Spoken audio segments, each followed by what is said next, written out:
Tens of thousands of Jews, of the Jewish immigrants, landed in Palestine illegally.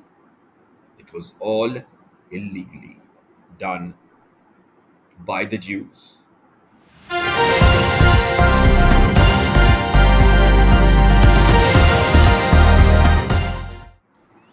Assalamu alaikum warahmatullahi wabarakatuh, everyone. I hope you all are doing great. Welcome back to my channel. Thank you so very much for joining me. If you have not subscribed my channel yet, please do subscribe it. Today, you can say the most touching topic of mine. It's close to my heart. It's of the land of the Palestine. Okay, so like in the land of the Palestine, the Zionist movement was founded in 1897.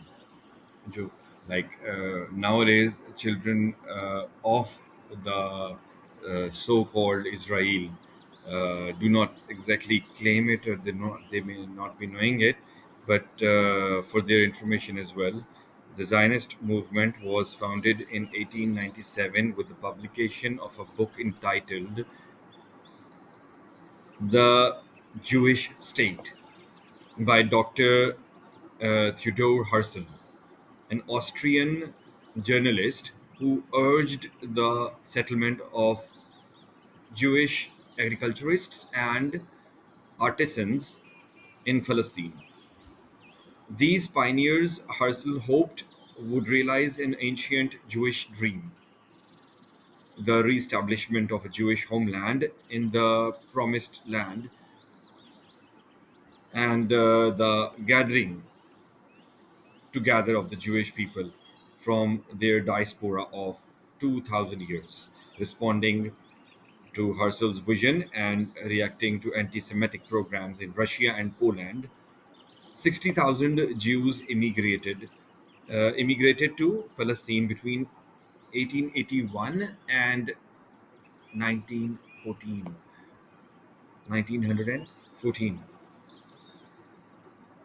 And the land that was used by the Jewish settlers was purchased by absentee Arabs, landlords, by wealthy philanthropists like Baron de Rothschild of Paris, or through funds collected by the Zionists abroad. Uh, so, so by 1914, almost 100,000 acres of Palestine land had been purchased by the Jews. In 1917, Chaim Weizmann, a scientist of world renown and a fervent Zionist, persuaded British Foreign Minister Lord Arthur James Balfour to issue a proclamation that would convert Herzl's dream into a British pledge. His Majesty's government views with favor the establishment in Palestine of a national home of the Jewish people, and will use their best endeavors to facilitate the achievement of this object. It being clearly understood that nothing shall be done which may prejudice the civil rights of existing non-Jewish communities in Palestine, or the rights and political status enjoyed by Jews in any other country. In 1922, Britain was given a League of Nations mandate over Palestine. The Palestinians, Arabs, understandably enough, objected to the Balfour Declaration and became increasingly uneasy about the large influx of Jewish immigrants. During the 1930s, when Hitler's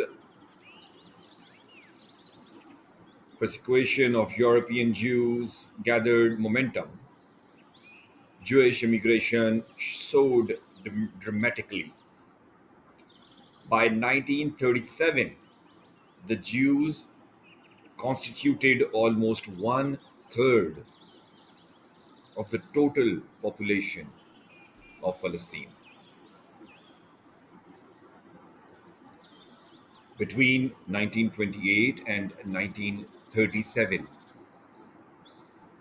their number had risen from 150,000 to 400,000 as the Zionist movement looked towards Palestine as the last refuge from the impending Nazi Holocaust. Arab alarm grew accordingly. It was no longer a question of land purchased by individual settlers, but the threat of an alien state in a land that had been inhabited by Arabs for more than 1,000 years. The British, caught in a vice between their pledge to the Jews on the one hand and the Arab oil and strategic interests on the other, tried to temporize but finally placated the Arabs by imposing a ceiling on Jewish immigration. The Jews, in their plight, tried to run the British blockade. In most cases, the British intercepted the immigrants' vessels and shipped the passengers to internment camps in Cyprus. In the particularly tragic case of the immigrant ship Exodus, the British sent the helpless Jews back to Germany.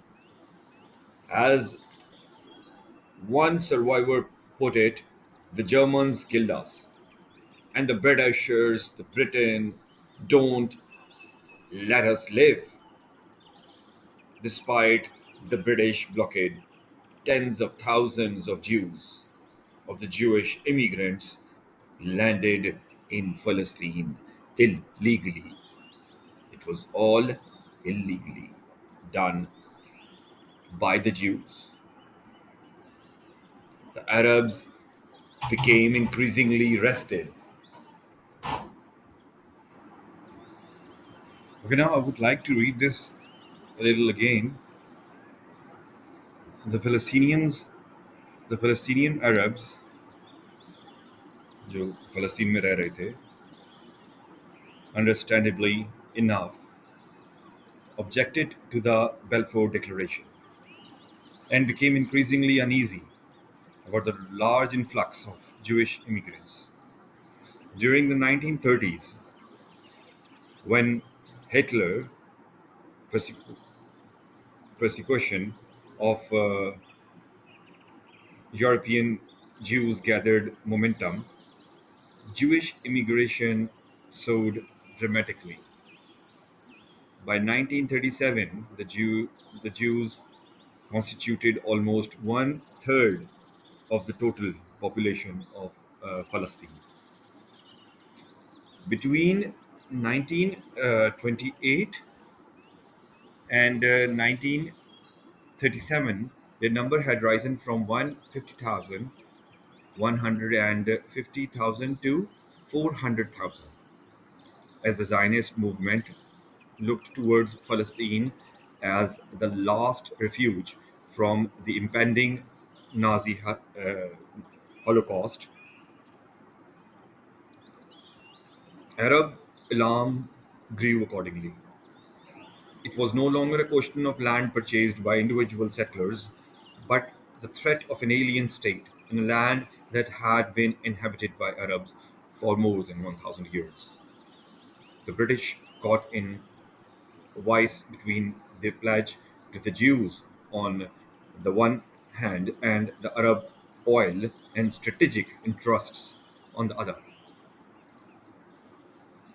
tried to temporize, but finally placated the Arabs by imposing a ceiling on Jewish immigrations.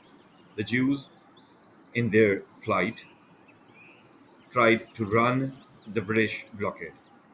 In most cases, the British intercepted the immigrant vessels and shipped the passengers to internment camps in Cyprus. In the particularly tragic case of the immigrant ship Exodus, the British sent the helpless Jews back to Germany. As one survivor put it, the Germans killed us, and the British, the British don't let us live. Despite the British blockade, tens of thousands of Jewish immigrants landed in Palestine illegally. The Arabs became increasingly restive, a bitter fighting erupted. The British, caught in the lines of fire, were unable to restore the peace. In 1947, in total frustration, Britain announced her intention to relinquish the mandate over Palestine and decided to place the entire problem before the United Nations. The undisputed leader of the more than a half million Jewish settlers in Palestine in 1947 was David Ben Gurion. David Ben Gurion. Ben Gurion's commitment to the Zionist ideal was total and unswerving. It was total and unswerving.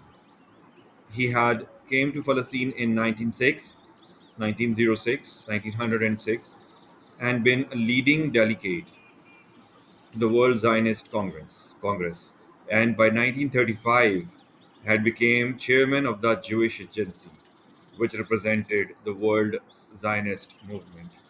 So no single leader represented the Arab cause. It was all done by Jews. It was all like everything was kind of pre-planned. Everywhere a Jew was there who was certainly was in favor of Jewish and the Jewish movement. So there was none who had represented the Arabs' cause. So, but the most influential men were Aminul Husseini, the Grand Mufti of Jerusalem, Azam Pasha, the Secretary General of the Arab League, King Abdullah of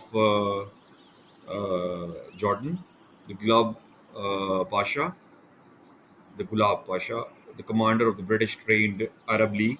The Grand Mufti had been in Germany during the war and had helped the Nazis plan their final solution to the Jewish problem. He had designed to rule all Palestine. For this reason, was distrusted by the other Arab leaders. Azam Pasha was an Egyptian diplomat with relatively moderate views. King Abdullah of Jordan, who had a reputation for compassion and humanity, met secretly once with uh, Golda Meir to explore the possibility of an Arab Jewish compromise. And Gulab Pasha's Arab League, uh, the Arab League was the only Arab military force that was truly feared by the Zionists. In early 1947, a specially constituted United Nations Committee on Palestine, UNSCOP, UNESCO, United Nations Committee on Palestine, visited the area and examined the alternatives. After several months of highly charged debate, the committee finally recommended that Palestine, with its population of 1.2 million Arabs and 570,000 Jews, be partitioned into two states, one Arab and one Jewish, with Jerusalem held as a trustee of the United Nations. The Jewish state would include 55% of the land and its population would be 58% Jewish, while the Arab state would encompass 45% of the land and have a 99% Arab population. This partition plan was eagerly welcomed by the Jews and denounced with equal fervor by the Arabs. A number of meetings, excuse me, on the partition plan took place between Arab and Jewish leaders. In one such encounter, Abba Iban,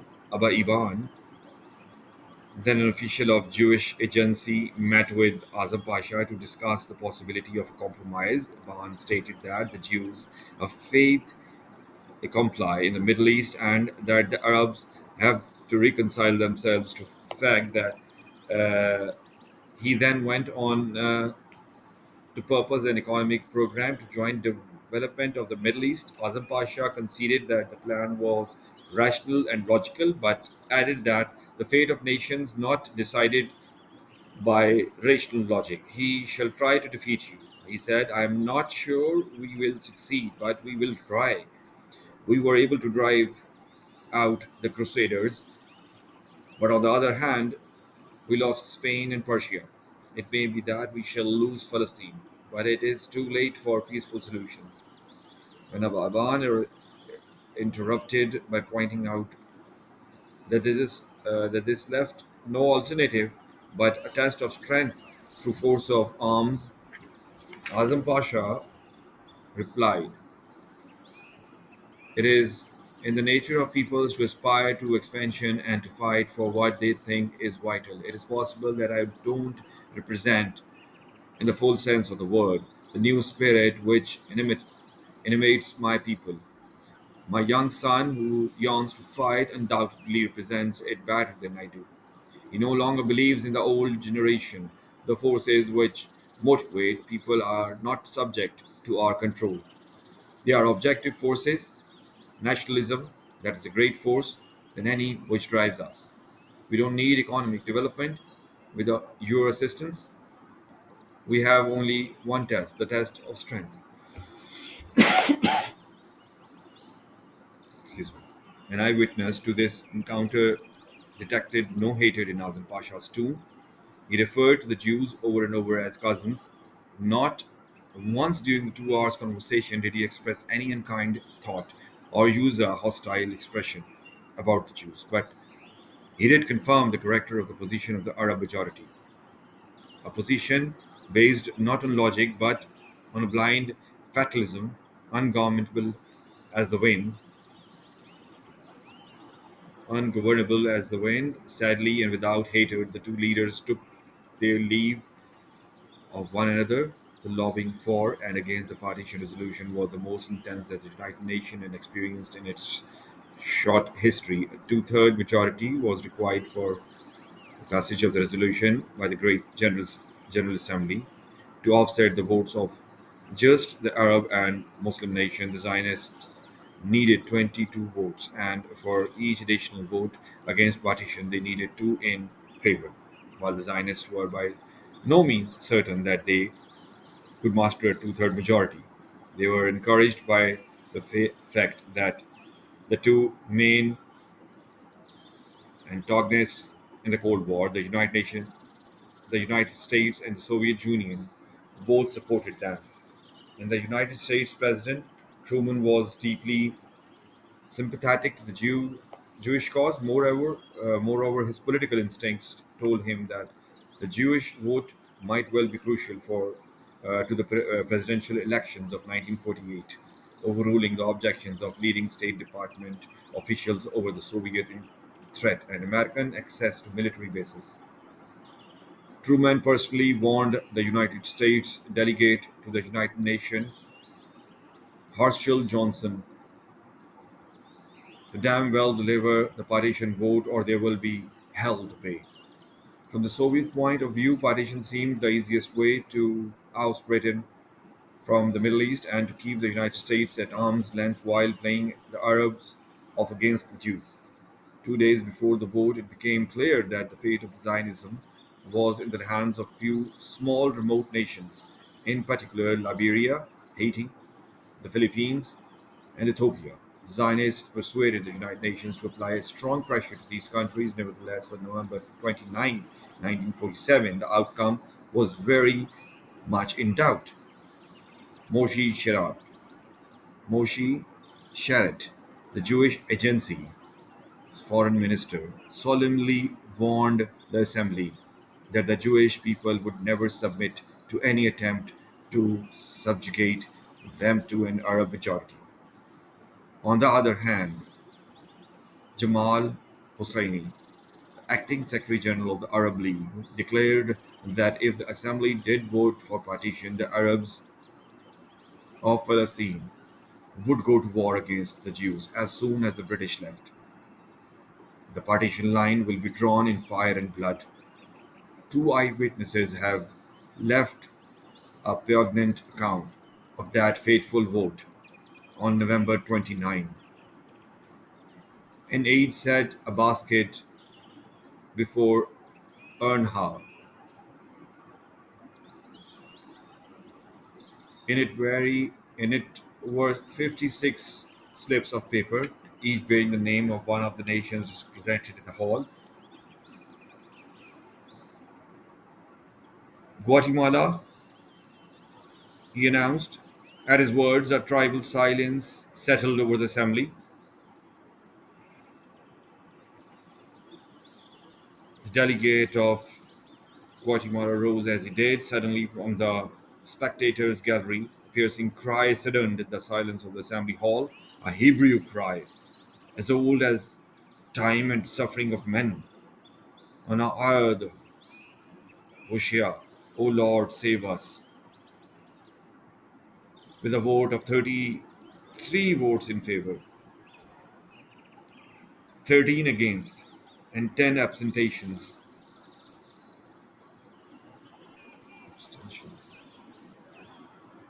and 10 abstentions, the partition resolution was adopted. The Zionists were ecstatic, but the Arab delegates walked out of the General Assembly, declaring that their government would not be bounded by the United Nations decision. Both Ben Gurion Both Ben-Gurion, who had heard the Zionist victory 6,000 miles away from the United Nations, and the Grand Mufti of Jerusalem, who had followed every word of Palestine debate in New York, knew that the vote was no guarantee that the Jewish state would actually come into being. Between the vote on the late November afternoon and the expiration of the British mandate in Palestine, scheduled for May of the following year, lay a span of time that might well be decisive. Both men immediately set out to strengthen their forces from the battle that loomed ahead. Violent Arab Jewish clashes occurred in Jerusalem and other parts of the country the day after the United Nations vote. So everything which was done by the Jews was illegal. The Zionist movement was not right. It must have been done in some other way. There would have been a better way. Dialogues would have must have been uh, had taken place at that time. But again, it was too late. So, moreover, unfortunately, in December 1947, the department prevailed upon the president to declare an arm embargo to the Middle East, since, under various agreements, Britain was still free to ship arms to the Arabs. This embargo amounted to a ban on arms to the Jews. Perhaps most damaging to the Zionist cause was the fact that President Truman had become resentful of certain Zionist leaders, particularly Rabbi Abba Hillel Silver, who is the president's opinion, who in the president's opinion had exerted improper pressure to support the Jewish cause. So it was not right whatever has done, what जो भी कुछ हुआ फलस्तीनियों के साथ, they did not deserve this, because Jews were somewhere somehow been doing this in every country and at every place, and everyone was kind of offended by them in one form or the other. So they've been neglected by everyone. And now, if everyone is supporting them because they've got hold and control over everything, so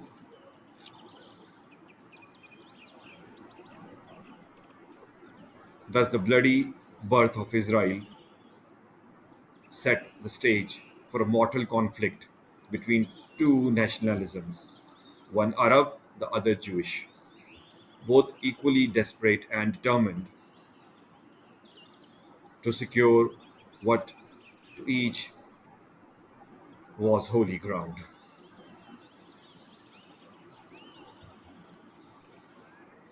So this was all for today. Thank you so very much for joining me and for subscribing me. If you have not subscribed the channel yet, please do subscribe my channel. It will give me a lot of motivation. And thank you so very much. Assalamu alaikum wa rahmatullahi wa barakatuhu. Altama se dua. Jazakumullah khairan qasira.